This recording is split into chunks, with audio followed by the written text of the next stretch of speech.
اللہ اکبر. پھر کہا کہ دیکھو اور یاد کرو، اب وہی پڑھنے لگی ہوں 73.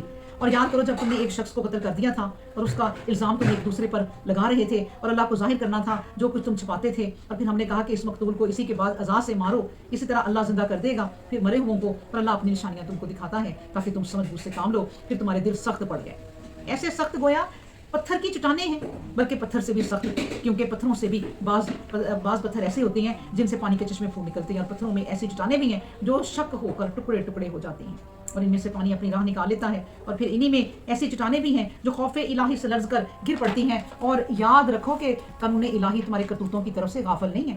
کیا تم توقع رکھتے ہو کہ یہ لوگ تمہاری بات آسانی سے مان جائیں گے؟ حالانکہ ان میں سے ایک گروہ ایسا بھی ہے جو اللہ کا کلام سنتا ہے اور اس کا مطلب بھی سمجھتا ہے، لیکن پھر بھی جان بوجھ کر اس میں تحریف کر لینے کا عادی ہے. اور جب ایمان والوں سے ملتے ہیں تو اپنے آپ کو ایمان والوں سے ظاہر کرتے ہیں، اور جب آپس میں ایک دوسرے سے باتیں کرتے ہیں تو کہتے ہیں جو کچھ تمہیں اللہ نے دیا ہے وہ ان لوگوں پر کیوں ظاہر کرتے ہیں؟ اس لیے کہ وہ تمہارے خلاف تمہارے رب کے ہاں اس سے دلیل پکڑیں گے. کیا تم اتنی عقل کے کورے ہو؟ کیا وہ نہیں جانتے کہ جو کچھ تم چھپاتے ہو اسے بھی اللہ جانتا ہے، اور جو کچھ ظاہر کرتے ہو وہ بھی اس کے سامنے ہے. اور پھر اس قوم میں وہ لوگ بھی ہیں جو نیرے ان پڑھ ہیں اور کتاب الہی کو اپنی آرزوؤں کے سوا کچھ نہیں جانتے اور محض وہموں میں مگن ہیں. بس افسوس ان پر کہ وہ خود اپنے ہاتھوں اپنی مرضی سے احکام لکھتے ہیں اور پھر کہتے ہیں کہ یہ اللہ کی طرف سے ہیں تاکہ اس کے بدلے میں ایک حقیر سی قیمت دنیاوی فائدہ حاصل کر لیں. پھر بس افسوس اس پر جو کچھ ان کے ساتھ لکھتے ہیں، اور افسوس اس پر جو کچھ وہ اس ذریعے سے کماتے ہیں.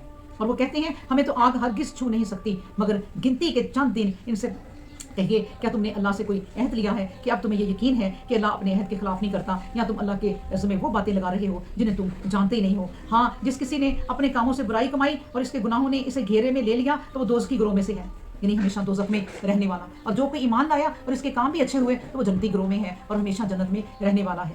اللہ اکبر. اب دیکھیں نا، اگر ہم بھی اللہ نے سیدھا سیدھا ہمیں قرآن دے دیا، بس قرآن پڑھو، اس پہ عمل کرو. اب جا کے فقیروں سے پوچھنا کہ میں کیا کروں، پتا تو ہے کہ بھائی قرآن پڑھو، اور اس نے کیا کرنا ہے؟ قرآن کے ساتھ کچھ اور بھی ملا کے ایک عجیب سا تعویذ بنا دینا تاکہ وہ کہے وہ اس کو تو بڑھا ہی جائے، اور وہ چاہے غلط ملت کانٹے ہی ہو، خود ہی تحریف کر دینا. وہ تو تحریف کرتے تھے نا، دیکھیں ہم بھی یہی کچھ کر رہے ہیں آج. تو اس پر یقین نہ رکھنا، اس پیر پر جس نے کبھی قرآن ہی نہیں پڑھا. ایک نیٹ پہ سنا تھا نا کہ انہوں نے ایک پیر کو پکڑا، انہوں نے کہا قل ہو اللہ ہی سنا دو، قل ہو اللہ بھی نہیں اس سے آئی تھی. ایسے لوگوں کو اللہ کے مقابلے میں تم لوگ بٹھا دیتے ہیں. تو یہ ہم بھی کر رہے ہیں. اللہ معاف کر دے گا، اللہ معاف کرے اگر توبہ کر لو گے. اللہ اکبر.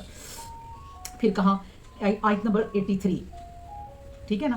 اور پھر وہ وقت یاد کرو جب ہم نے بنی اسرائیل سے عہد لیا تھا کہ اللہ کے سوا کسی کی عبادت نہ کرنا، ماں باپ کے ساتھ احسان کرنا، عزیز قریبی رشتہ داروں کے ساتھ نیکی سے پیش آنا، یتیم و مسکینوں کی خبر گیری کرنا، اور تمام انسانوں سے اچھا برتاؤ کرنا، نماز قائم کرنا، زکوٰۃ ادا کرنا.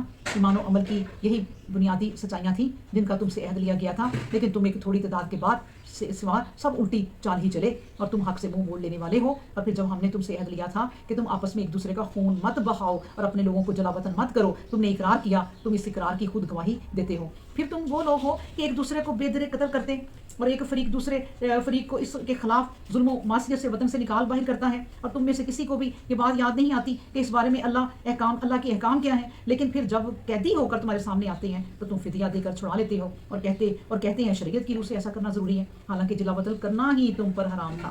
کیا تم بعض کتاب کو مانتے اور بعض حصے سے انکاری ہو؟ پھر بتلاؤ جن لوگوں کے جن کاموں کا یہ حال ہے انہیں کیا مل سکتا ہے؟ یہی کہ دنیا میں ذلت اور رسوائی اور قیامت کے دن سخت سے سخت عذاب. یاد رکھو اللہ کا قانون جزا تمہارے کاموں کی طرف سے بالکل غافل نہیں ہے.